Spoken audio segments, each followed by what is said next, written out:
जगन्नाथपुरी से पहले महाप्रभु श्री जगन्नाथ जी का प्रागट्य हुआ द्वारिका में। आप पहले द्वारिका में प्रकट हुए द्वापर में। वैसे तो महाप्रभु जगन्नाथ जी अनादि हैं, सतयुग त्रेता द्वापर के नहीं है। मैंने कल बताया था ना कि निर्गुण निराकार ब्रह्म से सबसे पहले सगुण साकार ब्रह्म जब दिखे तो काले ब्रह्मांड में दो नेत्र और अधरी दिखे, वो जगन्नाथ जी ही हैं।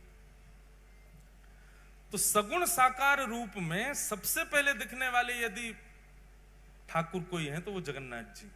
तो आप अनादि हैं, आपके ही रूप को देख करके फिर अन्य अन्य अन्य अन्य रूपों की कल्पना की गई। ऐसे नेत्र हैं, ऐसे अधर हैं, ऐसा मुख है, सब कुछ भाव रखे गए, पर सबसे पहले प्रकट होने वाला रूप महाप्रभु जगन्नाथ जी का ही है। द्वारिका की बात है, भगवान की समस्त पटरानियां जब भी अपने कार्यों से निवृत्त होती हैं तो सबके मन में इच्छा होती है कि हमको कुछ ठाकुर जी की लीला या चर्चा सुनाई जाए। चलते फिरते कभी देवकी मैया कोई चरित्र सुनाती हैं, कभी रोहिणी जी कोई चरित्र सुनाती हैं, लेकिन आधे अधूरे ही रह जाते हैं। तो एक दिन समस्त कृष्ण पटरानियों ने रोहिणी जी को बुला करके कहा, रोहिणी मैया ऐसी हैं बलराम जी की मैया। बहुत ध्यान से सुनिएगा।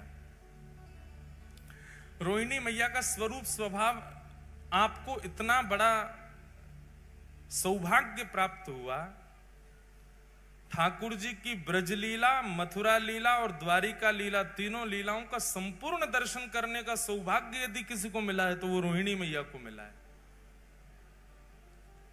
संपूर्ण ब्रजलीला का दर्शन भी रोहिणी मैया ने किया, संपूर्ण मथुरा लीला का और द्वारिका लीला, सारी लीलाओं का दर्शन रोहिणी मैया ने किया है। तो भगवान की पत्नियों ने रोहिणी मैया से कहा, मां आप एक जगह बैठ करके धैर्य पूर्वक ठाकुर जी की संपूर्ण लीला हमको सुनाओ, ब्रज लीला सुनाओ।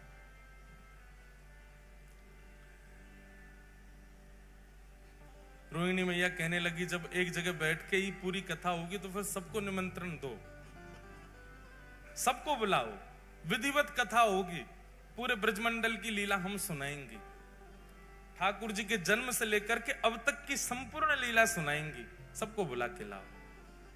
बहुत ध्यान पूर्वक शांति से बैठ के सब लोग सुनना। तभी रुक्मणी आदि अष्टपटरानियां कहने लगी, मां सब आएंगे लीला में, लेकिन 3 लोग वर्ज्य रहेंगे। 3 लोगों को निषेध है कथा में आना। रुक्मणी जी बोली कौन? रोहिणी मैया बोली कौन? बोले सबसे पहले तो बलराम जी, जे नहीं आने चाहिए कथा में। रोहिणी मैया बोली, वाह, वक्ता के पुत्र को ही नहीं आने दोगे कथा में? हमारे लाला हैं बलराम जी, हम कथा सुनाएंगे, हमारे पुत्र को नहीं आने दोगी? अब मां आप समझो ना, वो जेठ जी हैं, और जेठ के आगे हमको इतना संकोच लगेगा कि जेठ जी बैठे हैं, कभी घूंघट करना, कभी आपने कोई कीर्तन गाया तो नाचने में भी संकोच होगा, जेठ जी बैठे हैं। इसलिए आप कृपा करके उनको तो दूर ही रखना। बेचारे बलराम जी के साथ में एक अन्याय तो हुआ कृष्ण लीला में। इसी कारण से जब रासलीला होती है तो रासलीला में हम गाते हैं, राधा नाचे कृष्ण नाचे, नाचे गोपी जन, मन मेरा बन गया सखीरी पावन वृंदावन। ब्रह्मा भी नाचे, शंकर नाचे, सूरज नाचे, चंद्र नाचे, तारे नाचे, सब ब्रह्मांड नाच रहा है, केवल एकमात्र बलराम जी नहीं नाचे। बलराम जी को रास में भी नहीं आने दिया किसी ने। क्यों? बलराम जी आए तो थे, जैसे ही रास में बलराम जी आए सब गोपियों ने घूंघट कर लिया। सब जेठ ही मानती हैं इनको, क्योंकि गोपियां भी सब कृष्ण को पति मानती हैं, ये बड़े भैया हैं, जेठ हो गए। जैसे ही गोपियों ने घूंघट किया, गोपियां सब खड़ी हो गई। अब ठाकुर जी हाथ पकड़े, नाचो। गोपियां कहें, जेठ जी खड़े, इनके आगे कैसे नाचो? तो ठाकुर जी बोले दाऊ दादा ये सब गोपियां नृत्य कर रही हैं, देखो गोपी बने शंकर जी भी घूम रहे हैं, गोपी बने ब्रह्मा जी भी हैं, सब गोपी हैं, आज आपको भी गोपी बन के आना पड़ेगा। दाऊ दादा बोले मैं बनूंगा गोपी, मैं तो नहीं बनना। तो बोले अब यहां तो एक ही पुरुष है मैं, बाकी सब तो गोपी हैं। आप अब संकोच हो रहा है, ठाकुर जी कैसे कहें कि बाहर चले जाओ। बलराम जी समझ गए कि भैया हम बड़े हैवे को दुर्भाग्य हमारो कि हम यहां खड़े नहीं रह सकते। बेचारे बलराम जी चले गए। आज भी स्थान है गिरिराज जी की परिक्रमा, अगर कच्ची वाली आपने लगाई हो भीतर वाली, तो कच्ची परिक्रमा लगाओगे तो वहीं पर स्थान पड़ता है लुक दाऊ जी। क्या नाम है? लुक दाऊ जी। वहां बैठ करके कुंज में छिप करके श्री दाऊ दादाजी नेत्रों से नीर बहा रहे हैं और रास बिहार का दर्शन कर रहे हैं। वहां से लुक कर रहे हैं, देख रहे हैं रास बिहार, इसलिए उस स्थान का नाम है लुक दाऊ जी। वहां बैठ करके संपूर्ण रास का दर्शन किया बलराम जी ने। आज भी वही हुआ। सब कृष्ण पटरानियां कहने लगे, बोले कि कथा में 3 नहीं आएंगे, सबसे पहले बलराम जी पर, जेठ जी हैं उनके आगे हम कथा में संकोच होगा। रोहिणी मैया बोली ठीक है। दूसरा, बोले दूसरी सुभद्रा। बोले सुभद्रा जी क्यों नहीं आएंगे? बोले बहुत चंचल हैं। अरे कथा सुनते सुनते हमारे नेत्रों में अश्रु आ गए और हम कहीं रोने लग गए तो आके सामने बैठ जाएंगी। आप रो रही हो, क्या बात है, रो क्यों रही हो? अरे लीला ही तो सुना रही है मैया, आप रो क्यों रही हो? वो बहुत चंचल हैं, बहुत पूछती रहती हैं, बात बहुत करती हैं, इसलिए आप सुभद्रा जी को भी कह दो कि वो भी नहीं आए कथा में। रोहिणी मैया बोली ठीक है। और तीसरे, बोले तीसरे द्वारिकाधीश। बोले क्यों, उनकी तो लीला है। बोले इसीलिए तो नहीं बैठाना। अब आप कहोगी कि ठाकुर जी पीरी धोती पहन के नेक्स्ट से ठाकुर जी, त्रिभंग लली ठाकुर जी मटक के चल रहे हैं। अब कथा सुनकर के चिंतन करना चाहिए। हम चिंतन तो करेंगे नहीं, उनको देखेंगे, अच्छा ऐसे चल रहे थे। आप कहोगी कि वह गोपी के यहां जाकर के ऐसे माखन चुराए हो, तो चिंतन तो हम करेंगे नहीं, उन्हीं को देखती रहेंगी। और कथा में वक्ता के वाणी और वक्ता के अलावा कोई और देखें, किसी और को देखना पड़े तो फिर कथा का रस नहीं आता। आजकल ये हो रहा है, कथाओं में झांकियां बना के रख देते हैं मंच पे। हम कोई विरोध नहीं कर रहे, पर कथा में नहीं होना चाहिए झांकी। कथा में झांकी कब आती है पता है? जब कथा में मन नहीं लगता तो झांकी बना के लाते हैं। चलो इससे तो मन लगे लोगों का, वो आकर्षण के लिए होता है, वो मनोरंजन के लिए होता है। कथा में तो वक्ता की वाणी सुनो, नेत्र बंद करके जो वो कह रहे हैं उसका चिंतन चित्त में करो। मन का मंथन होना चाहिए, मनोरंजन नहीं। और क्षमा करें, अगर द्वारिकाधीश यहां बैठ गए तो आप बोलोगी, हम चिंतन करेंगे किसका? हमारे सामने ही बैठे हैं जिनकी आप कथा सुना रही, तो इसलिए उन्हीं को देखती रहेंगी हम तो। और फिर स्वभाव आ जाता है ना, जिसकी प्रशंसा सुनाई जाती है तो हम उसको अच्छा तेरी बात बता रहे हैं, ऐसे करता है, ये होता है। और बोले आप कुछ भी बताओगी, हम श्री कृष्ण को अच्छा तो ये सब किया आपने। तो इस कारण से कथा में वो भाव नहीं बन पाएगा जो बनना चाहिए। इसलिए ठाकुर जी को भी कथा में मत बुलाओ। रोहिणी मैया बोली तुमने उन 3 लोगों को निषेध किया जिन 3 से पूरी द्वारिका चल रही है। द्वारिका में पत्ता नहीं हिलता इन तीनों के बिना, और तुम कह रही हो कि तुम पूरी कथा सुन लोगी इन तीनों के बिना। बहुत ध्यानपूर्वक सुनिएगा, उपचार कुछ सोचो, कुछ विचार करो कि ये 3 कैसे रुकेंगे कथा में आने से।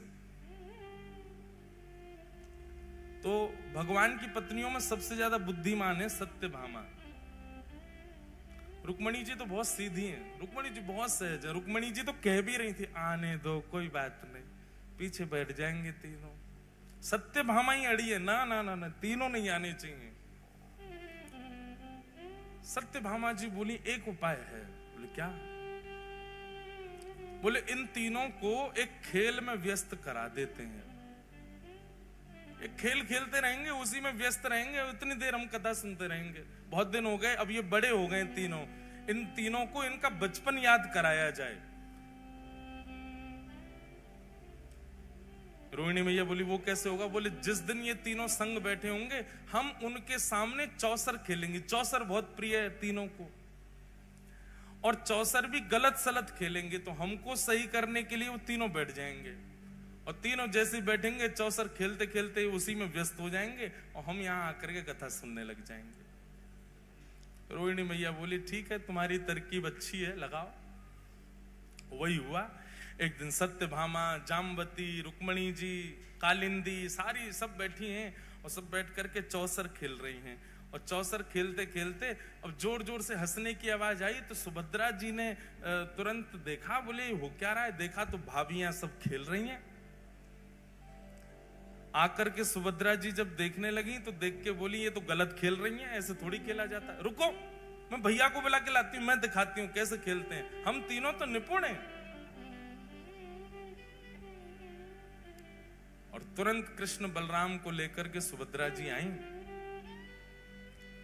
और चौसर की सेज पर बैठ गई, और वहां चौसर खेल खेल के दिखाने लगी। तीन पक्ष बट गए, कुछ बलराम जी के, कुछ ठाकुर जी के, कुछ सुभद्रा जी के, सब पत्नियां बट गईं। अब तो थोड़ी देर तो इनका उत्साहवर्धन किया, हाँ हाँ बहुत अच्छा बहुत अच्छा, अरे बलराम जी आप तो कमाल हो, कभी ठाकुर जी आप कमाल हो, ऐसे सब नाटक हो रहा था वहां पे। इतने में धीरे धीरे धीरे पीछे से उठ करके सब पत्नियां ठाकुर जी की जा रही थी, और जैसे खेल समाप्त होने लग जाए तो सत्यभामा जी ऐसा कुछ करें कि वो चौसर का पूरा जो स्थान था, जो पूरा सामने रखा था, वो हिल जाए, तो अरे अब तो दोबारा से होगा, और फिर शुरू हो जाए। ऐसे खेल में तीनों को तन्मय करके समस्त पटरानियां एक सभागृह में चली गईं, और रोहिणी मैया आसन पर विराजमान होकर के ब्रज लीला सुनाने लगी।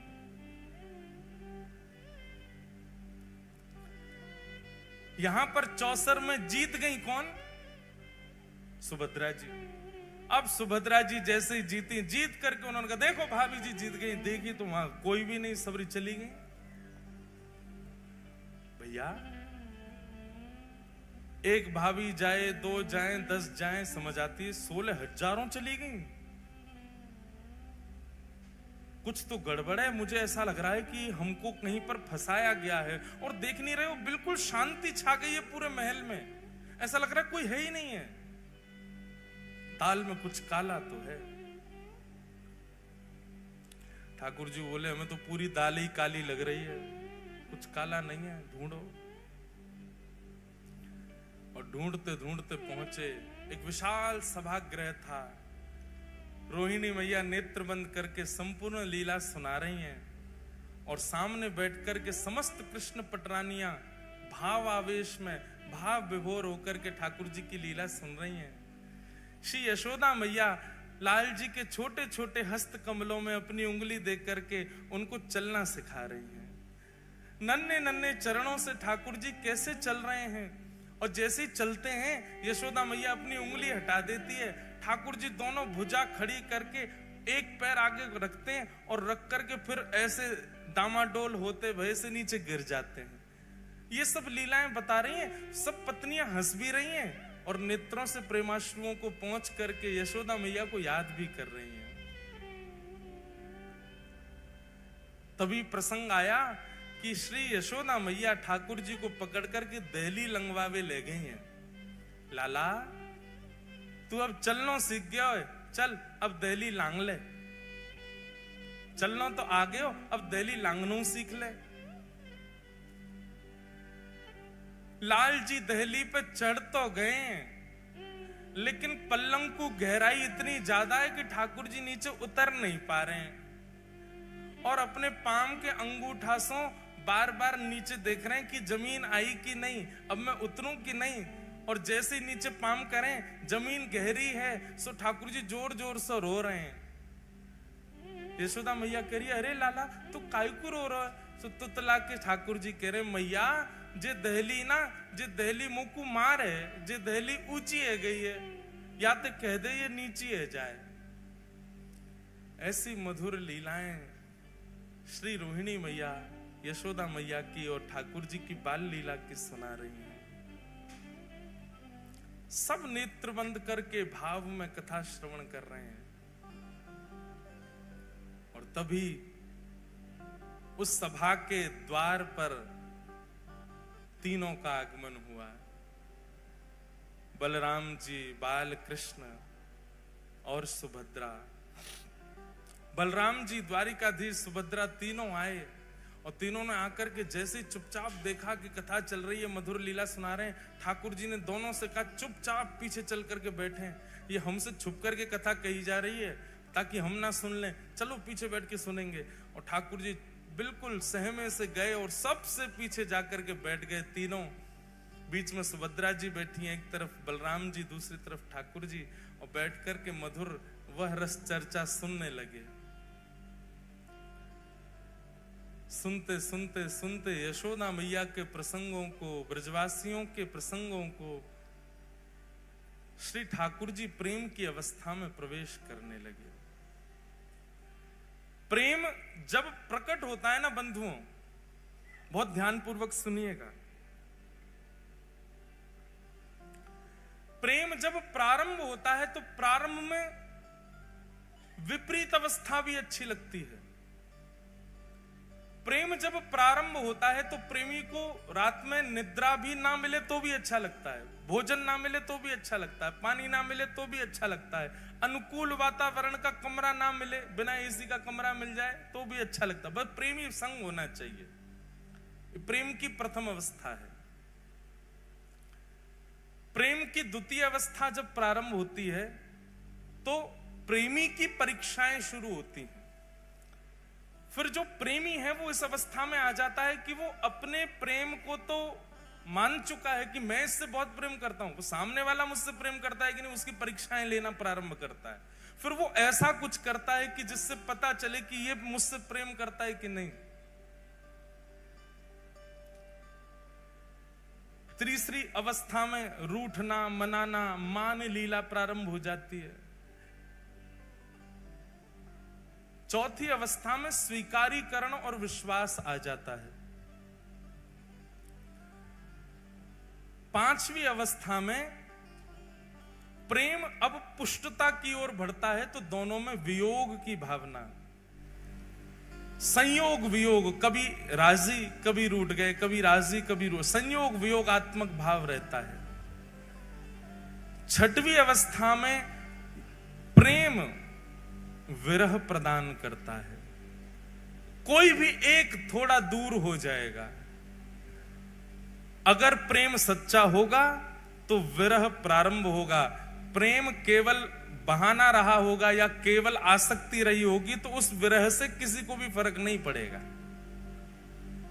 छठवीं अवस्था का प्रेम प्रारंभ होते ही अगर प्रेम सच्चा है तो विरह आएगा। सातवीं अवस्था में व्याकुलता आ जाएगी। अब पहले तो अच्छा लग रहा था इसलिए भोजन भी मन नहीं होता था, सोने का मन नहीं होता था, पर अब व्याकुलता इतनी बढ़ गई है, व्याकुलता के कारण भोजन नहीं प्रिय लगता, निद्रा नहीं प्रिय लगती। प्रेम की आठवीं अवस्था ये हो जाती है कि चिंतन करते करते करते करते प्रेमी का जित देखूं उतित श्याममयी है, जिसको देखते हैं उसमें प्रेमी दिखने लग जाता है। इसकी चाल मेरे प्रेमी जैसी है, इसका मुख मेरे प्रेमी जैसा है, वो हंसता था तो ऐसे ही हंसता था, वो बैठता था तो ऐसे ही बैठता था, वो बोलता था तो ऐसे ही बोलता था। प्रेम की नौवीं अवस्था जब आ जाती है तो प्रेम प्रगाढ़ और वियोग की चरम स्थिति आ जाती है। तब व्यक्ति जड़ और चेतन का भी भ्रांति नहीं रख पाता, जड़ से भी पूछने लग जाता है, जड़ से भी चर्चा करने लग जाता है, जैसी गोपियों की हो गई थी। भगवान के वियोग में वृक्षों से पूछ रही हैं, तुमने श्याम सुंदर को देखा? तुलसी से पूछ रही हैं, अरे तेरे बिना तो वो भोजन ही नहीं करते, तूने उनको देखा?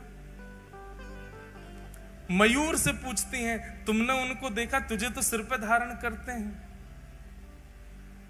प्रेम की 9वीं अवस्था आ जाती है और प्रेम की जब 10वीं अवस्था प्रारंभ होती है तो प्रेमी अपने प्रेमी का चिंतन करते करते करते करते करते करते प्रेम विगलित होने लग जाता है।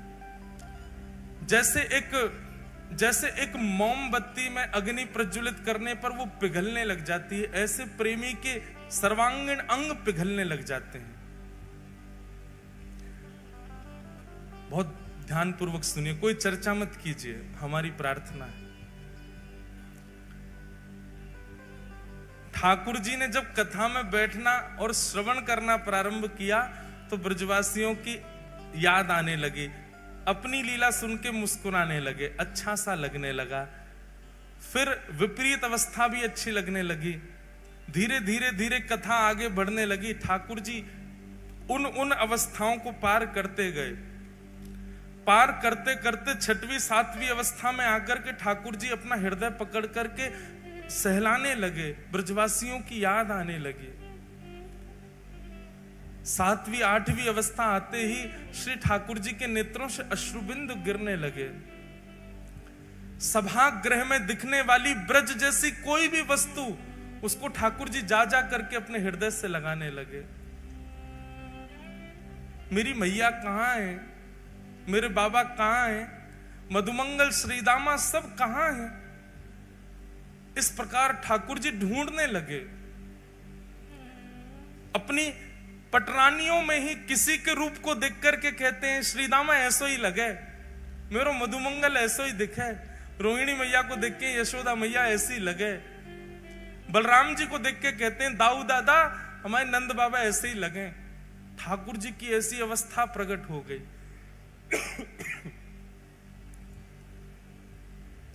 सब बैठे सहमे देख रहे हैं केवल।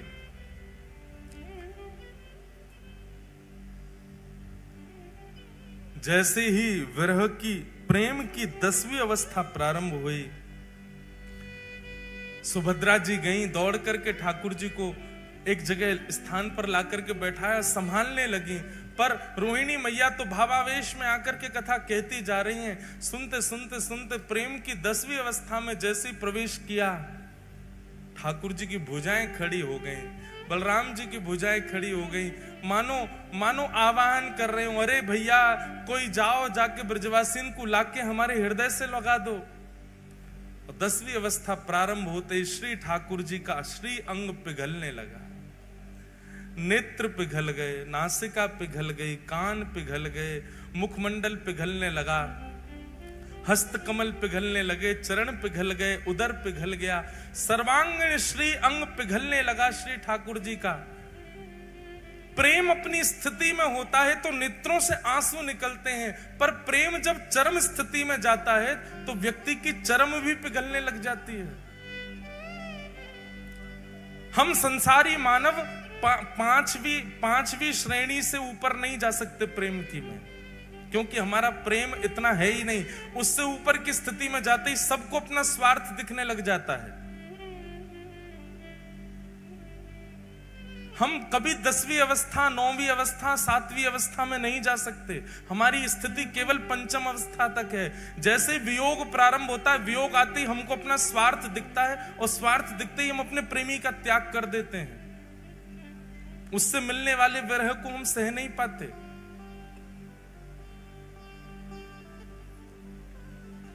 ठाकुर जी का श्री अंग पिघलने लगा। ठाकुर जी की इस अवस्था को देख करके देवता त्राहि माम करके दौड़ने लगे। दौड़े दौड़े गए श्री नारद जी के पास और नारद जी से जाके कहा, नारद जी कुछ करिए। अगर रोहिणी मैया की कथा को अभी रोका नहीं गया तो श्री ठाकुर जी संपूर्ण जल निमग्न हो जाएंगे। तुरंत नारद जी महाराज आए। कथा इतनी प्रबल स्थिति में पहुंच चुकी है कि वहां जाकर के विक्षेप नहीं डाल सकता कोई। पर श्री नारद जी महाराज ने ठाकुर जी की स्थिति को देखा और देखते हुए तुरंत रोहिणी मैया के चरणों में प्रणाम करते हुए अपना करताल बजाते हुए रोहिणी मैया के भाव को भंग किया। नेत्र खुले रोहिणी मैया के, नेत्रों से विरल अश्रुधार गिर रही है, लाल पड़ गए नेत्र। नारद जी, आप तो कथा के इतने रसिक हैं, फिर कथा में विघ्न कैसा?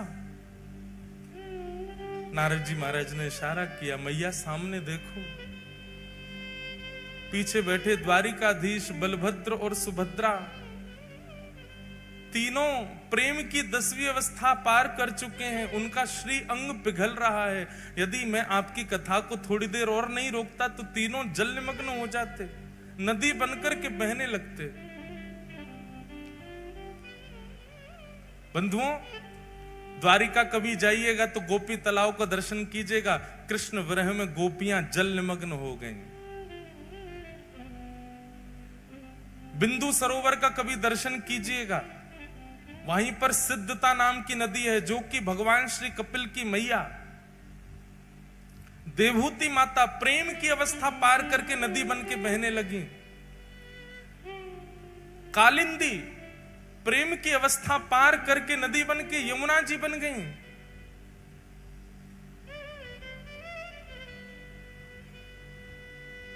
भगवान शिव का प्रेम ही श्री गंगा के रूप में परिवर्तित हो गया। प्रेम की अवस्था को जिसने पार किया वो बहने लगा। यदि उस समय नारद जी नहीं आते, कथा को नहीं रोकते, तो शायद जगन्नाथ प्रभु भी बहने लगते। कोई नदी ही प्रकट हो गई होती द्वारिका में। रोहिणी मैया से कहा, कथा को यहीं विश्राम दीजिए, ठाकुर जी का श्रीअंग पिघल रहा है। सब दौड़ करके गए, देखा बलभद्र, सुभद्रा और श्री जगन्नाथ, श्री द्वारिकाधीश, तीनों का श्री अंग प्रेम विगलित हो गया। नारद जी महाराज रुदन करने लगे, चरणों में प्रणाम करने लगे। भगवान, आप अपने रूप में प्रकट हो जाइए, नाथ ऐसा मत कीजिए। जगन्नाथ द्वारिकाधीश कहने लगे, नारद जी, पूरे विश्व को बताने के लिए कि प्रेम की अवस्था क्या होती है, ये स्वरूप मेरा सदा तुम्हारे चित्त में रहेगा। मैं अभी अपने पूर्व रूप में आ जाऊंगा, पर मेरे इस स्वरूप को तुम अपने चित्त में धारण करके रखो। कलिकाल में व्यक्ति इतना ज्ञान सहन नहीं कर पाएगा, वैराग्य अपने जीवन में ला नहीं पाएगा, पर वो प्रेम का अधिकारी बन पाएगा। उसको प्रेम स्वरूप बताने के लिए, प्रेम किसे कहते हैं यह दर्शाने के लिए, मेरा यह स्वरूप तुम्हारे हृदय से कलिकाल में पुनः प्रकट होगा। तब तक के लिए इस स्वरूप को तुम अपने चित्त में विराजमान कर लो। और वही ब्रजवासियों का प्रेम, वही श्री किशोरी जी, वही नंद बाबा यशोदा मैया के विरह में प्रेम जो प्रकट हुआ द्वारिकाधीश का, वही रूप कलिकाल में इंद्रद्युम्न राजा के द्वारा इस धराधाम पर प्रकट हुआ, जिनका नाम विश्व प्रसिद्ध श्री जगन्नाथ हुआ। बोलो जगन्नाथ महाप्रभु की।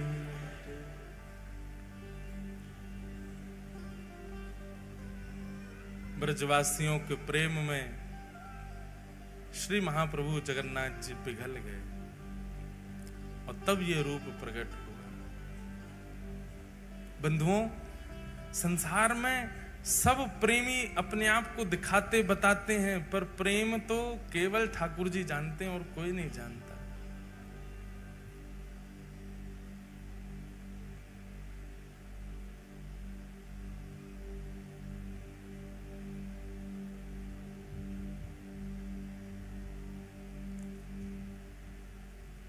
प्रेम नगर की डगर है कठिन रे, बटो ही ना करना बसेरा, पग बढ़ा हो ना जाए अंधेरा। हमारे ब्रजमंडल में रसिक हुए, उनका ये भाव है, भैया प्रेम के मार्ग पर यदि चल रहे हो पहले ही सावधानी आपको कर दी जा रही है, चेतावनी दी जा रही है, इस मार्ग पर मत चले जाना। कहीं इस मार्ग में और गहराई में प्रवेश कर गए तो जगन्नाथ भगवान की तरफ पिघल जाओगे। हमारे ब्रज के रसिक जन गाते हैं, प्रेम नगर की डगर है कठिन रे, बटो ही न करना बसेरा, पग बढ़ा हो न जाए तेरा, पग बढ़ा हो न जाए तेरा। क्यों महाप्रभु श्री जगन्नाथ जी को गीत गोविंद इतना प्रिय है? क्यों प्रिय उनको इतना? क्योंकि गीत गोविंद में ब्रज के श्री कृष्ण ही दिखाए गए हैं, ब्रज की ही वो लीलाएं बताई गई हैं, ब्रज का ही वो स्वरूप दिखाया गया है जो ठाकुर जी को खींचता है अपनी ओर। इसलिए गीत गोविंद ठाकुर जी अपने हृदय से लगा के सोते हैं रोज रात में। कौन है इतना बड़ा प्रेमी संसार में जितने बड़े प्रेमी श्री जगन्नाथ हैं? आज भी महाप्रभु जगन्नाथ रात्रि में चाहे कितने महंगे वस्त्र ले आइए, कितना महंगा श्रृंगार ले आइए, लेकिन अपने श्री अंग को स्पर्श कराते हुए पहले गीत गोविंद ओढ़ते हैं, उसके बाद कोई वस्त्र पहना दो। गीत गोविंद हृदय से लगा के सोते हैं, क्योंकि गीत गोविंद में श्री कृष्ण को प्रिय लगने वाली स्थितियां वर्णित की गई हैं जयदेव महाप्रभु के द्वारा। ये ब्रजवासियों को प्रेमी ठाकुर है भैया, जे ब्रजवासीन को प्रेमी है हमारो जगन्नाथ।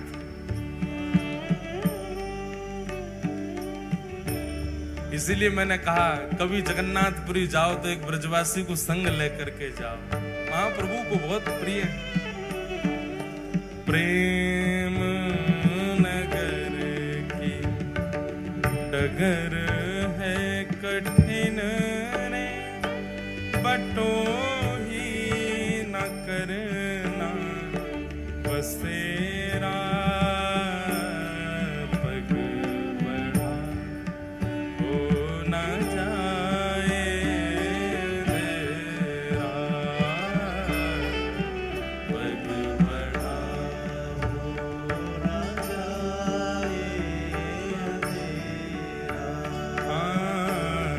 पग बढ़ा हो न जाए तेरा, पग बढ़ा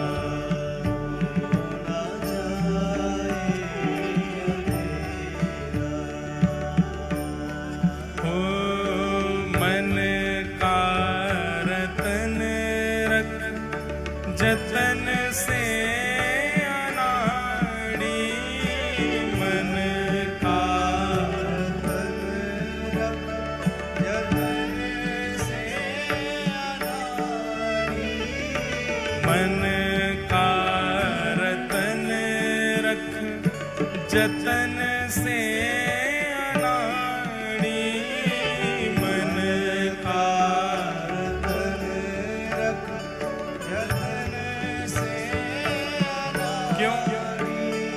यहाँ आगे छोरों की बस्ती है भारी, यहाँ आगे छोरों की बस्ती है भारी, हाँ यहाँ आगे छोरों की बस्ती है भारी, यहाँ आगे छोरों की बस्ती है भारी। ज्ञानी लुटे गुमानी, यहाँ पल में लुट जाए लाखों का घेरा,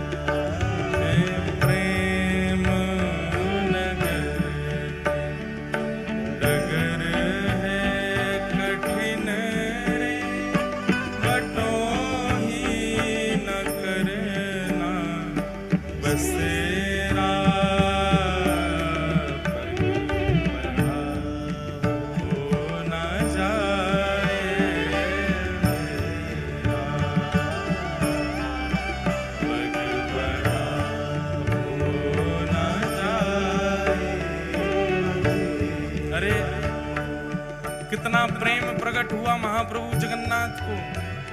स्वयं तो पिघल गए, बहन भी पिघल गई, भैया भी पिघल गए, पर जिन आयुधों को संग में रखते हैं श्री ठाकुर जी राक्षसों का दमन करने के लिए, भक्तों की रक्षा के लिए, उनमें भी श्री सुदर्शन जी महाराज उनको भी पिघला दिया। वो भी वहां पर तीक्ष्ण नहीं है। जगन्नाथपुरी में श्री सुदर्शन जी महाराज भी तीव्र नहीं है, तीक्ष्ण नहीं है, वे भी पिघले हुए खड़े हैं, उनको भी प्रेमी बना दिया, वो भी पिघले हुए खड़े। कैसा प्रेम महाप्रभु का रहा होगा।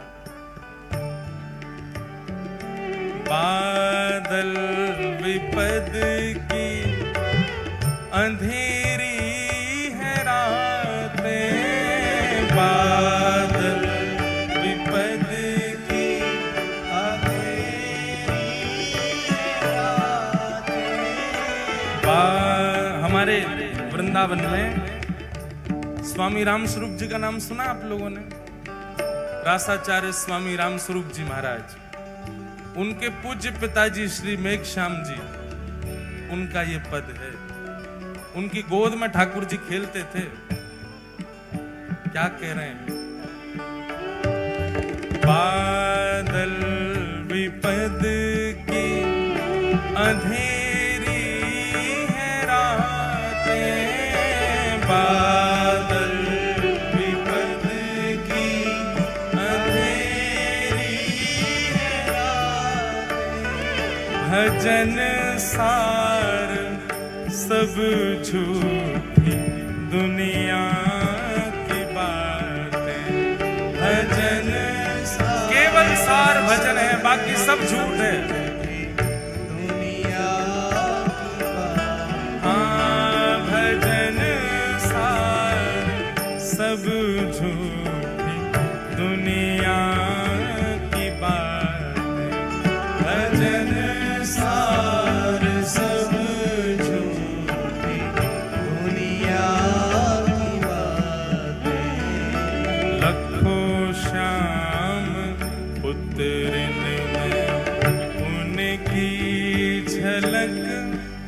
मित्र हो जाए पल में सवेरा, पग बढ़ा हो ना जाए अंधेरा, पग बढ़ा हो ना जाए अंधेरा।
इस प्रकार प्रकट हुए द्वापर में श्री जगन्नाथ।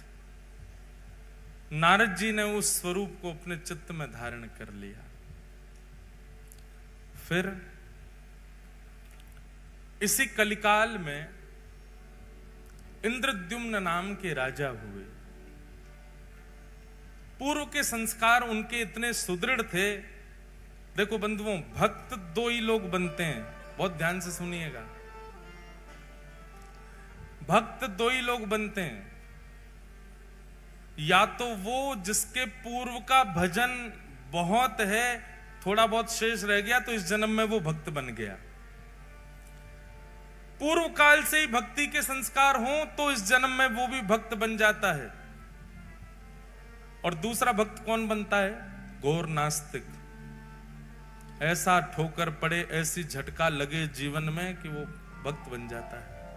दो ही प्रकार के लोग अमूमन भक्त बनते हैं, परसेंटेज इन्हीं दोनों के ज्यादा है। तो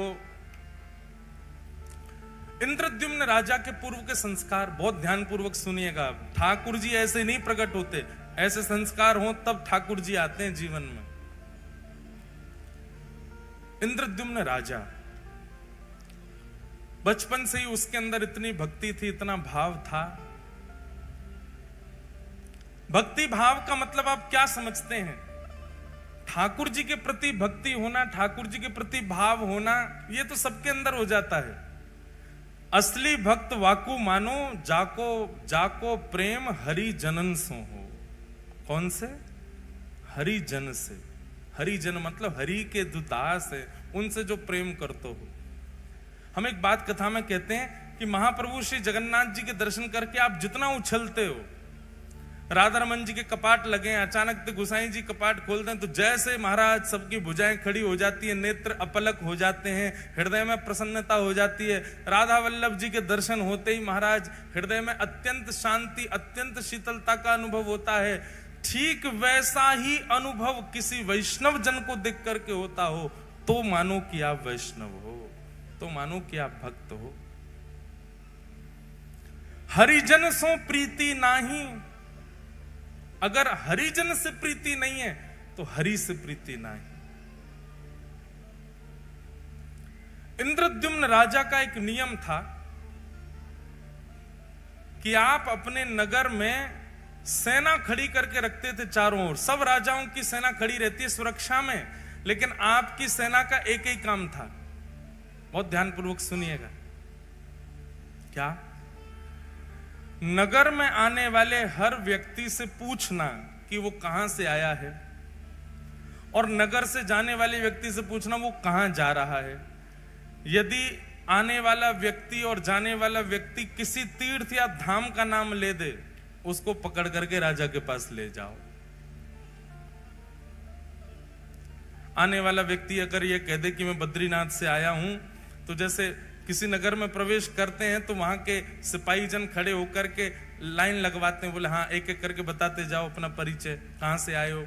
अगर वो कह दें कि हम फलाने नगर से आए हैं, फलाने गांव से आए, तो उनको जाने दिया जाता। कोई कहता हम वृंदावन से आए हैं, कोई कहता हम अयोध्या से आए हैं, बद्रीनाथ से, इधर खड़े होते जाओ सब। अब सब भक्तों को लगे भैया ये क्या होगा पता नहीं हमारे साथ, सब घबरा जाएं, भैया क्या करोगे? बोले कुछ नहीं, हमारे राजा से आपको मिलना पड़ेगा। बोले हम पे कर नहीं है कुछ देने, बोले कुछ देना करना नहीं है, हमारे राजा बस मिलना चाहते हैं। और जितने वैष्णव इकट्ठे होते तीर्थ से आने वाले, सबको लेकर के इंद्रद्युम्न की सभा में जाया जाता। इंद्रद्युम्न को बताया जाता ये वृंदावन से, ये काशी से, ये वहां से, वहां सब तीर्थों के नाम।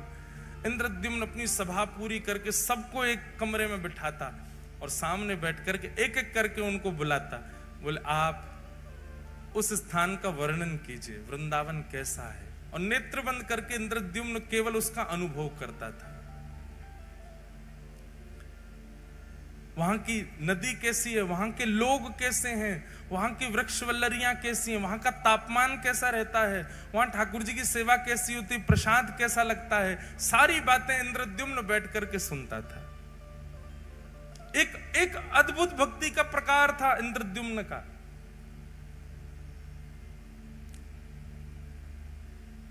और जब वो अपनी पूरी बात कर देते तो उनको खूब सारा धन धान्य देता, उनके चरण धोता, उनके चरण दल को पीता और कहता अगली बार कभी आप तीर्थ से आओ तो मेरे लिए कुछ प्रसाद लाना।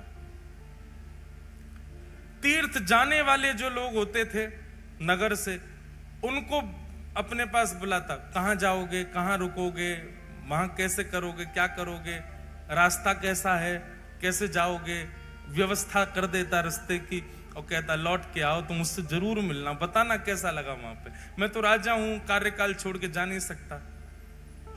ऐसी उसकी भक्ति। हमारे वृंदावन में भी ऐसी भक्ति होती है, इसी को मानसी भक्ति कहते हैं। इंद्रद्युम्न राजा मानसी यात्रा करता था, सारे तीर्थ घूमे थे उसने केवल मन ही मन से। और इसी मानसी यात्रा करने का उसको एक दिन फल क्या, रात्रि में जब सोता था तो चिंतन में वो तीर्थ धाम और वहां के ठाकुर ही उसको दिखाई देते थे।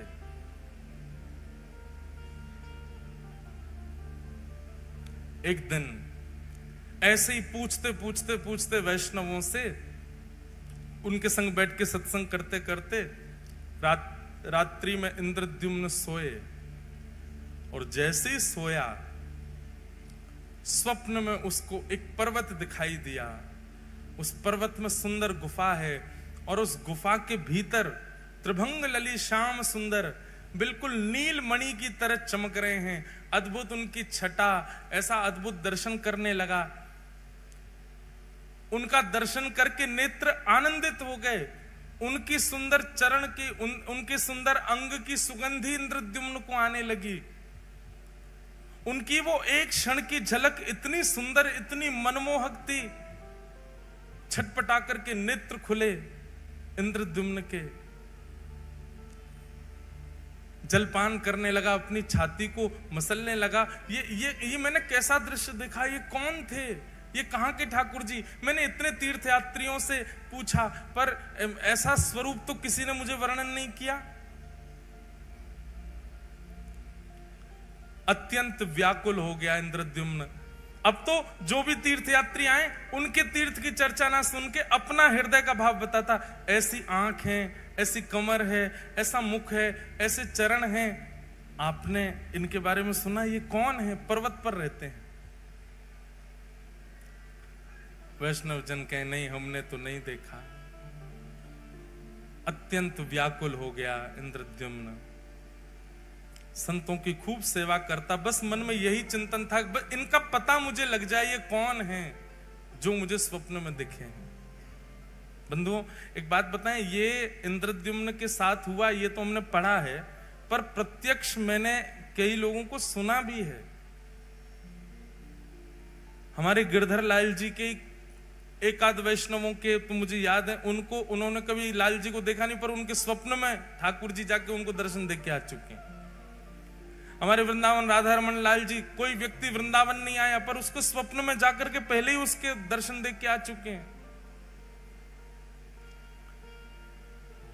ऐसे ठाकुर जी ने दर्शन दिया इंद्रद्युम्न को। एक दिन रात्रि में सोया, अत्यंत विकल व्याकुल रोज चिंतन करता ठाकुर जी का। तभी उसके स्वप्न में पुनः वह ठाकुर जी प्रकट हुए, और प्रकट होकर के उन्होंने अपना नाम बताया। हे इंद्रद्युम्न, मैं नील माधव हूं, मैं तुम्हारी भक्ति से बहुत प्रसन्न हूं और तुम पर अनुग्रह करना चाहता हूं। नीलाचल पर्वत पर मेरा निवास है। कुछ आदिवासियों से ही मैं अपनी सेवा कराता हूं, इससे ज्यादा संकेत मैं नहीं दे सकता। तुम स्वयं खोज करके मेरे इस अनुग्रह को स्वीकार करो। इंद्रद्युम्न अत्यंत प्रसन्न हो गया। थोड़े थोड़े संकेत उसको मिल गए थे।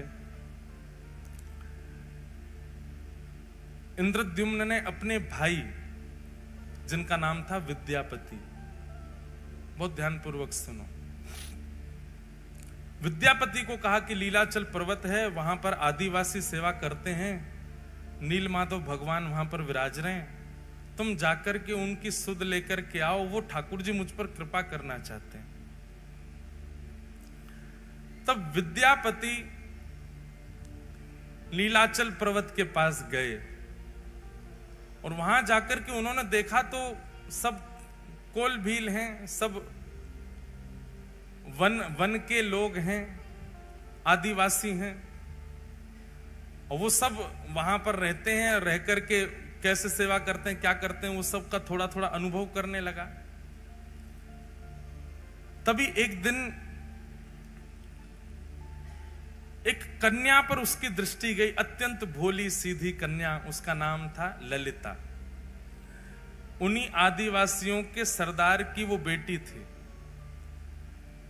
विद्यापति ने कहा, यदि मैं इसको अपना मित्र बना लूं या इससे कोई संबंध रखूं तो मुझे नील माधव भगवान जल्दी मिलेंगे। एक दिन वंचर जीवों के बीच में जबरदस्ती स्वयं को उसने डाल दिया। वंचर जीव उसको कहीं से खा गए, कहीं से काट गए, कहीं पर अपने नाखून मार गए, और पूरे रक्त में रंगित अपने तन को लेकर के वन में पड़ा पड़ा विद्यापति रो रहा था। तभी वो जो आदिवासी थे, उनकी पुत्री ललिता वहीं से जल भर के जा रही थी। भगवान देखो कितने पापड़ बेलने पड़ते हैं, तब आते हैं ठाकुर जी। हम जामे और वहां पे भी जाके दुकानदार को पैसा देके ठाकुर जी उठा लाते हैं, और उसमें भी मोल भाव करते हैं, कम कर, इतने महंगे ठाकुर जी। ठाकुर जी को भी गोद में आके लगती होगी, अरे ये पैसा तो को कम लग रहे हैं, पूरा ब्रह्मांड लुटा देगी तो ना खरीद पावेगी मुए, या तो मोल भाव और कर रही है। हमने अभी एक कथा जलंधर में एक बात कही कि भैया, किसी व्यक्ति ने मुझसे प्रश्न किया कि महाराज जी, हम ठाकुर जी वृंदावन से लेकर के आते हैं या कोई भी लेता है, उसका पैसा देते हैं, तो मन में ये बात बनी रहती है कि हमने ठाकुर जी खरीदे हैं। हमको पैसे देने से मना नहीं है, हम देना चाहते हैं, पर यह भावना चित्त से जानी चाहिए कि हमने ठाकुर जी खरीदे हैं, उसका क्या करें। हमारे मन में जो आया वो बताया मैंने कि सुनो, आप उसको ये मत समझो कि आप धन देकर के खरीद के लाए हो। आप ये सोचो, ये ठाकुर जी जादना पधारे, जादना रूप बनो, वही दना इनने मुकु चुन लियो। अब ये प्रतीक्षा कर रहे हिसार की वो माता जी कब आएंगी या हिसार के वो भैया कब आएंगे, उनके संग में जाऊंगा।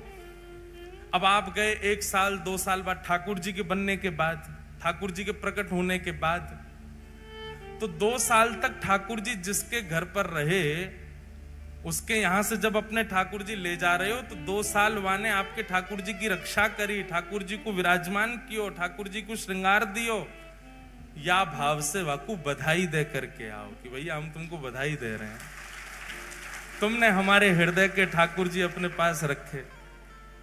और सुनो, वो जितनो बतावे वहां में कछु बढ़ा के दे के आओ, बधाई दे के आओ। और जब जब वृंदावन जाओ, हम अपने लाल जी, जिन्होंने हमको लाल जी प्रदान किए, वैष्णव हैं, नाथ द्वार के, ठाकुर जी का स्वरूप ही बनाते हैं वो।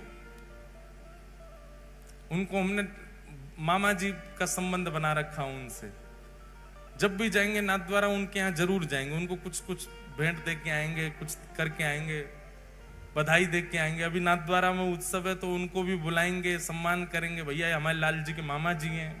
इतने साल तक 5 साल लाल जी उनके पास रहे, 5 साल तक प्रतीक्षा करी उनने, 5 साल बाद पधारे ठाकुर जी। हमारी प्रथम कथा जो द्वारिका में हुई, उस कथा के प्रथम दिन से श्री ठाकुर जी का प्राकट्य होना प्रारंभ हुआ था, और 8वें दिन जिस दिन कथा विश्राम हुई, 8 दिन में ठाकुर जी का स्वरूप प्रकट हो गया था। उन्होंने तब से सोच लिया, तो जिनकी कथा सुन के ये बने हैं, ये उन्हीं के पास ही जाएंगे। 5 साल ठाकुर जी ने प्रतीक्षा की, उसके बाद ठाकुर जी पधारे लाल जी। उनको बधाई देते हैं जब भी जाते हैं। ठाकुर जी ऐसे ही नहीं आते भैया, बहुत श्रम करना पड़े, परिश्रम करना पड़े। तो विद्यापति ने अपने आप को जबरदस्ती जानवरों से कटवाया और उस मार्ग पर गिर गया जहां से ललिता रोज जल भर के लाती थी। उसने जब देखा कि ये घायल पड़ा है, तुरंत उसको उठा करके अपने घर ले गए। सब लोग इधर देखो, बहुत ध्यान से कथा सुनो। श्री जगन्नाथ प्रभु कैसे पधारे, कैसे प्रकट भये, उसकी पूरी लीला है।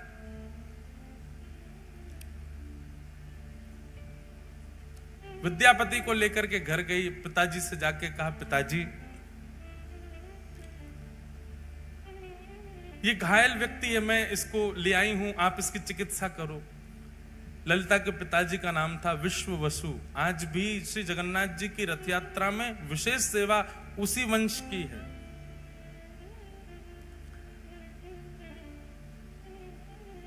उसने चिकित्सा आदि की, चिकित्सा करके विद्यापति को घर पे ही रखा। बोले जब तक ठीक नहीं हो जाए तब तक उसको घर पे ही रखो। दोनों पिता और पुत्री मिलकर के उसकी खूब सेवा करते। धीरे धीरे विद्यापति ठीक होने लगा। उसकी तो पूर्व से साजिश थी, अब इसको साजिश कहना थोड़ा अटपटा लगता है, पर उसकी पूर्व से योजना थी कि मुझे नील माधव भगवान चाहिए, उसके लिए चाहे जो करना पड़े। धीरे धीरे ठीक हुआ। ठीक होकर के अब वो उसी घर में ही रहने लगा। विश्ववसु के साथ में उनका जो काम था खेती बाड़ी आदि वो कराने लगा। ललिता के साथ में थोड़ी उसने मित्रता कर ली। धीरे धीरे ललिता से प्रेम कर लिया, क्योंकि नील माधव भगवान की सेवा बहुत गुप्त रूप से होती थी। किसी को पता नहीं होता था कौन करता है, कैसे करता है, कहां है ठाकुर जी। उसके लिए ये सब करना बहुत जरूरी था उसको। विद्यापति ने धीरे धीरे धीरे उन समस्त कोल भीलों से, उन समस्त आदिवासियों में अपना स्थान बना लिया। आप तो सब उसको अपने परिवार जैसा समझने लगे। और एक दिन ललिता ने अपने पिताजी से कहा, मुझे बहुत प्रिय है, आप मेरा इसी से ब्याह करा दो। विद्यापति से पूछा, तुम ब्याह करोगे हमारी पुत्री से? बोले कि मेरा तो परिवार ही नहीं है, मैं तो आपका हूं, आप करा दो ब्याह। और ललिता के साथ में विद्यापति का ब्याह हो गया। विद्यापति कौन है? विद्यापति कौन है? इंद्रद्युम्न राजा का भाई। अगर भूल भाल मत जाइए, बात पूरी कथा सुनते रहो। ललिता के साथ में इनका विवाह हो गया। अब विवाह के बाद ये घर जमाई बन के ही रहने लगे। वहीं उनके विश्ववसु के घर में ही रहते थे। विश्ववसु रोज सुबह ब्रह्म मुहूर्त में जाते थे, नहा धो करके स्नान करके गीले कपड़े पहन के अपरस में जाया करते थे, और साथ में कुछ पुष्प और कुछ सामग्रियां लेकर के जाते थे। विद्यापति ललिता से पूछता था, ये सुबह सुबह ससुर जी कहां जाते हैं? बोले, ये पूछो मत, और आज के बाद पूछना भी मत, हमें भी नहीं पता इसके बारे में। ये गोपनीय रहस्य है, बचपन से हम ऐसे देखते आए, हम भी कभी नहीं पूछते। करने दो, पिताजी करते हैं, और तुमको क्या करना। विद्यापति समझ गया। बोले, ये नील माधव भगवान के पास ही जाते हैं, ये उन्हीं की सेवा करते हैं, इसीलिए किसी को नहीं बताते। धीरे धीरे देखने लगा, रात्रि में चंदन घिसा जाता है, पुष्प तोड़ करके लाए जाते हैं, गीले कपड़े में बांध के रखे जाते हैं, सुबह गीले कपड़ों में जाया जाता है, और अंधेरे में जाते हैं, सूर्य उदय से पहले आ जाते हैं। तो अद्भुत है। एक दिन रात्रि में अपने ससुर जी के पास ही बैठ गए। अब तो प्रेम भाव बहुत ज्यादा ही हो गया था, पुत्र की भांति विद्यापति हो गया था। अपने ससुर जी के पैर थोड़े थोड़े दबा रहे थे, और तो दबाते दबाते धीरे धीरे पूछा, आप पुष्प किसके लिए तोड़ के लाते हैं? ये रोज रात्रि में आप चंदन किसके लिए घिसते हैं? पिताजी, आप सुबह ब्रह्म मुहूर्त में कहां जाते हैं? पुत्र मोह में आकर के, और पुत्र मोह से भी ज्यादा होता है जमाई मोह। जमाई तो पुत्र से भी ज्यादा प्रिय लगता है। तो धीमे से प्रसन्न होकर के, देखो अब तो तुम हमारे घर के सदस्य हो, किसी को बताना मत, और तुम तो हमारे प्रिय हो, मुझे तुम पे बहुत भरोसा है, मेरी पुत्री तुमने स्वीकार की, किसी से कहना नहीं। नीलाचल पर्वत है, और लीलाचल पर्वत पर नील माधव भगवान विराजते हैं। वे प्रत्यक्ष ठाकुर जी हैं। वो चलते फिरते सारी लीलाएं होती हैं उनकी, पर उनके दर्शन का अधिकार केवल मुझको है, और मेरे बाद मैं जिसको चाहूंगा उसको होगा। विद्यापति ने कहा, तो आपके तो कोई पुत्र है नहीं, तो दर्शन आपके बाद किसको होगा फिर? आप क्यों ना ये सेवा मुझे भी दे दो। पहले तो विश्ववसु ने मना किया, नहीं नहीं नहीं, मैं नील माधव भगवान से पूछूंगा, वो जैसी आज्ञा करेंगे वही होगा, ऐसे में तुमको लेके नहीं जा सकता। लेकिन रोज रोज यही बात करने से एक दिन विश्ववसु ने मन में सोचा कि ठीक है, तुम्हारी इतनी इच्छा है, मैं तुमको ले तो चलूंगा, लेकिन याद रहे आंख पे पट्टी बांध के मेरे साथ चलना पड़ेगा, ताकि तुम मार्ग ना देख पाओ। कहीं तुम योग्य नहीं हुए, नील माधव भगवान को तुम प्रिय नहीं लगे, और कहीं तुम बिना उनकी अप्रियता के वहां पहुंच गए तो ठाकुर जी का अंतर ध्यान ना हो जाए। इसलिए दर्शन कराऊंगा, लेकिन प्रतीक्षा करना, ठाकुर जी को जब तुम प्रिय लगोगे तभी उनकी सेवा में जा सकोगे।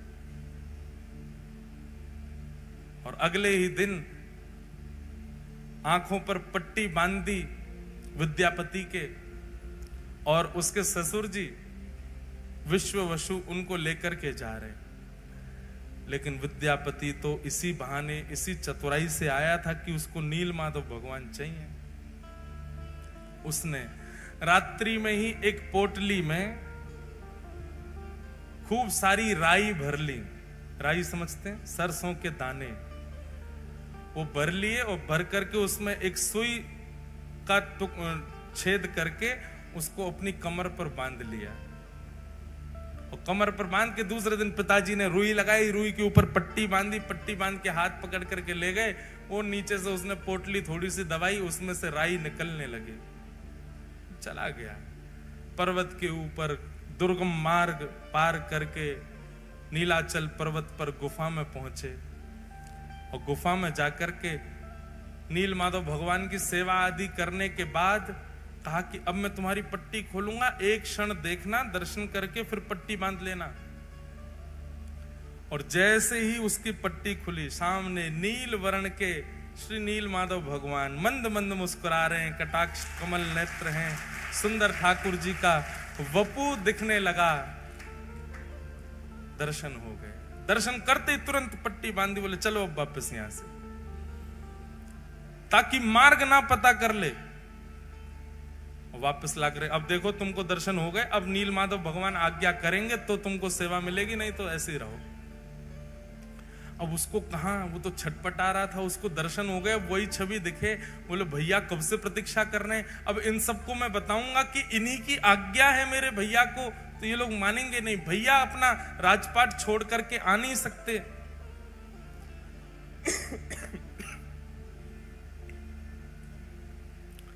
विद्यापति ने कुछ दिन प्रतीक्षा की। कुछ दिन प्रतीक्षा के बाद एक दिन सुबह सुबह उठ करके उसने मन में विचार किया कि अब सरसों पौधे बन गए होंगे, और उसी मार्ग के पीछे पीछे जाके मैं देखूं कैसे है नील माधव। सुबह उठ करके जैसे ही तैयार हुआ, पत्नी उठ गई। पत्नी ललिता पूछने लगी कहां जा रहे हो?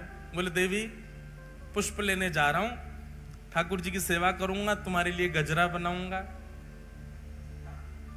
ऐसा कहकर के चला गया। ललिता बोली आज तक तो कभी लाए नहीं गजरा, आज तक तो कभी सेवा के लिए पुष्प लाए नहीं, आज अचानक। अब वो तो सरसों के पौधे देखते देखते देखते मार्ग उसने पता कर लिया, तो उसी के पीछे पीछे ललिता उसके पीछे पीछे चल दी। और वो छुप छुप करके देखती हुई जा रही है, जा कहां रहा है। तभी वो नीलाचल पर्वत के ऊपर चढ़ने लगा, पीछे पीछे ललिता भी चली गई। जैसे ही गुफा में पहुंचे, नील माधव भगवान खड़े हैं सामने। इसको तो दर्शन का अधिकार था, ठाकुर जी तैयार ही थे इसके साथ जाने को। तो बस ये जैसे ही ठाकुर जी का स्पर्श करने वाला था, इतने में ही ललिता पीछे से आ गई, अनधिकारी सामने आ गया। और अनधिकारी के आते नील माधव भगवान वहां से अंतर ध्यान हो गए। और जैसे नील माधव भगवान अंतर ध्यान हुए, रोने लगा। बोले मैंने कितना सब बनाया था ठाकुर जी को ले जाने के लिए, आदि आदि सब बातें हुई। ललिता ने जाकर नीचे पूरे आदिवासियों में बात फैल गई, सब विश्ववसु को पकड़ करके बंदी बना लिए। उसको छल कपट किया तुमने हमारे साथ, आदि आदि। हमारे ठाकुर जी अंतर ध्यान हो गए, हमारे साथ जो किया सो किया, ठाकुर जी चले गए हमारे। हम तुझे दंड देंगे। बोले कि मुझे दंड दीजिएगा, लेकिन मुझसे पहले आप एक बार राजा इंद्र करके व्यवस्थित करवाना और सुंदर किसी कारीगर से मेरा विग्रह स्वरूप बनवाना। कारीगर वो ही बनाएगा जैसा रूप मैं चाहता हूं प्रकट करना। इसलिए उसको कुछ बताने की आवश्यकता नहीं, बस कारीगरों से कहना कि वे अपनी कला से बनाना शुरू करें, क्योंकि मेरे रूप को वही बना पाएगा जिसको मैंने चुना होगा। इसलिए तुम केवल समुद्र के तट पर जाकर के तीनों काष्ठों को इकट्ठा करो। तब जो तिथि समय भगवान ने बताया था उसी तिथि समय पर गए, जाकर के देखा तो 3 काष्ठ बहते हुए, 3 दारू, दारू मतलब लकड़ी, बहती हुई समुद्र में से आई। और उन तीनों को इंद्रद्युम्न राजा ने अपने पूरी सेना से उठवाने का प्रयास किया, पर कोई हिला नहीं पाया। उठाना तो बहुत दूर की बात। तब नील माधव भगवान की, जिन्होंने अनन्य सेवा, अनंत सेवा की, विश्व वसु को ही पुनः बुलाया गया और उन्होंने आकर के चंद लोगों ने उठाया तो वो दारू ब्रह्म अपने आप उठ गए और ले जाकर के उनको गुंडीचा की रानी के महल में रखवाया। इंद्रद्युम्न राजा ने दुनिया के श्रेष्ठ से श्रेष्ठ कारीगरों को बुलाया। ये लकड़ियां हैं 3 और आपको इनसे स्वरूप, कैसा स्वरूप बनाओ? बोलो जैसा तुम्हारा मन करे वैसा बनाओ। वर्णन आता है कि महाराज बड़े से बड़े कारीगर आ गए, छेनी हथौड़ा रख करके स्वरूप निर्माण करना चाहें, पर वो छेनी हथौड़ा चलावे तो जैसे मानो ऐसा लगे लोहे पर चला रहे हो, चिंगारियां निकलती हैं, पर एक एक रत्ती भर भी उसमें छिद्र नहीं हो पाता। बड़े बड़े कारीगर अपने छेनी हथौड़ा टूटे हुए राजा इंद्रद्युम्न के सामने रख देते, क्षमा करो भगवान हम नहीं बना पा रहे। फिर कोई बंगाल से आता, बोले हम करके दिखाएंगे, वो भी नहीं बना पाते। फिर कोई कहीं से आता, वो भी नहीं बना पाते। तो भगवान ने आज्ञा की, त्रिलोकी के सबसे बड़े चित्रकारी में, कार्य कलाकारी में माहिर श्री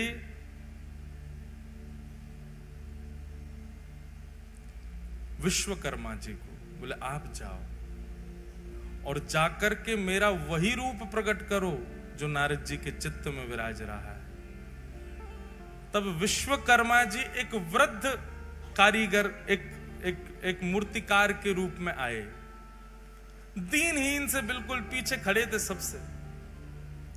इंद्रद्युम्न राजा कारीगरों से कह रहा था, बोले मैं धन देने में कोई कमी नहीं छोड़ रहा, आप क्यों नहीं बना पा रहे? बोले क्या करें, हमारी छेनी हथौड़ा ही टूट जाते हैं। तब सबसे पीछे खड़े वयोवृद्ध उस कारीगर ने कहा, महाराज मुझे सेवा दें। इंद्रद्युम्न ने उपहास कर दिया, बोले इतने बड़े बड़े नहीं कर पा रहे आप वयोवृद्ध, आपकी लकड़ियां बाट देख रही हैं शमशान घाट में, आप बनाओगे? तब आपकी पत्नी गुंडीचा के हृदय में भाव आया, बोले वो कह रहे हैं, एक बार सबने प्रयास किया तो उनको भी करने दो, ठीक है आप भी प्रयास करके देखिए। तब उस कारीगर ने कहा, देखिए प्रयास तो करूंगा लेकिन मेरी कुछ शर्तें हैं। बोले क्या शर्तें हैं? बोले पहली बात, मैं जब ठाकुर जी का स्वरूप बनाऊं उस समय कोई आएगा नहीं। 21 दिनों तक मैं और काष्ठ एकांत में रहेंगे। राजा मैंने तुमको देखा, तुम हर 5 मिनट में जा जाके देखते हो कुछ हुआ कि नहीं हुआ, कुछ हुआ, ऐसा नहीं। 21 दिन तक तुम आओगे भी नहीं उस स्थान पर जहां ठाकुर जी का विग्रह बन रहा होगा। राजा बोला हमको कैसे पता चलेगा कि आप बना रहे हो? बोले बाहर खड़े खड़े छेनी हथौड़ा और जो भी प्रयोग हो रहे होंगे सामग्री, उनकी ध्वनि से तुमको पता चल जाएगा कि स्वरूप बन रहा है ठाकुर जी का। 21 दिन तक कोई नहीं आएगा, ये मेरी शर्त है। राजा ने बात मान ली और यहां विश्वकर्मा जी ने बनाना प्रारंभ किया ठाकुर जी को। बनाते बनाते बनाते बनाते 15 दिन बीते और 15 दिन तक रोज आवाज आती थी भीतर से, कुछ ना कुछ क्रिया चल रही है। 15 दिन तक इतना उतावला इंद्रद्युम्न दिन रात कान लगा के सुनता ही रहता था। हाँ ठाकुर जी बन रहे हैं, मेरे ठाकुर जी बन रहे हैं। अगर नहीं बन रहे होते तो पहले दिन ही आ जाते, छेनी हथौड़ा लेके नहीं बन रहा। इतने सारे कारीगर सब निरस्त हो गए, इनसे बन रहे हैं इसीलिए तो अभी तक चल रहा है काम भीतर। 15 दिन तक अत्यंत आनंदित इंद्रद्युम्न तो उत्सव की व्यवस्था करने लगा। बोले मेरे ठाकुर जी प्रकट होने वाले हैं। 15 दिन व्यतीत हुए। 15 दिन बाद ही महाराज भीतर से आवाज आनी बंद हो गई। आवाज आनी जैसे ही बंद हुई, पूरा दिन सुनता रहा, आवाज नहीं आई, थोड़ी और प्रतीक्षा करी, आवाज नहीं आई। उसके चित्त में शंका उत्पन्न हुई कि बहुत वयोवृद्ध हैं, कहीं ऐसा तो नहीं बनाते बनाते पधार गए हूं भीतर ही, मैं ठाकुर जी अधूरे रह जाएं। सबने कहा, बोले उनकी शर्त है, मना किया उन्होंने, बोले तो कब तक नहीं खोलूं मैं ठाकुर जी बनी नहीं रहे, एक दिन पूरा प्रतीक्षा कर ली मैंने। अरे भाई ठाकुर जी कहीं अधूरे रह गए हो, वो पधार गए हो भीतर, फिर क्या होगा? अरे कोई और कारीगर आके आगे कार्य कर लेगा। किसी की ना मान करके गुंडीचा और इंद्रद्युम्न ने जैसे ही द्वार खोला, द्वार खोल करके देखा तो छेनी हथौड़ा नीचे रखे हैं, वो जो कारीगर थे वो वहां थे ही नहीं। और सामने जैसे ही देखा, जन्म वेदी है वो, जहां ठाकुर जी 7 दिन विराजमान होते हैं रथ पे जाकर के, उसको जन्म वेदी कहते हैं, गुंडीचा के महल में। उस जन्म वेदी के ऊपर जैसे ही देखा है, तभी क्या पाया, 3 विग्रह ही 3 रूपों में विराजमान हैं, जहां पर बिल्कुल दाहिनी ओर में श्वेत वर्ण के श्री बलभद्र जी महाराज दोनों भुजा लेकर के, मध्य में सुभद्रा जी और वाम अंग में साक्षात नील माधव भगवान ही श्री जगन्नाथ जी के रूप में खड़े हुए। श्री जगन्नाथ महाप्रभु की। प्रथम दर्शन करते ही इंद्रद्युम्न रोने लगा। हाय नाथ, ये कैसा स्वरूप, भुजा भी नहीं बनाई पूरी, पेट भी अधूरा छोड़ दिया, अरे नेत्र भी नहीं। मैं पहले ही मना कर रहा था कि उसको मत लाओ, वो तो वृद्ध है। अरे ये बीच में स्वरूप, इनके तो हाथ ही नहीं है, पैर ही नहीं है, ये कैसा स्वरूप बना दिया। तुरंत मूर्छा आई इंद्रद्युम्न को, और मूर्छा आते ही ठाकुर जी ने पूरी द्वारिका लीला उनको दिखा दी। बोले ये स्वरूप सामान्य नहीं है इंद्रद्युम्न, ये मेरा प्रेम विगलित स्वरूप है।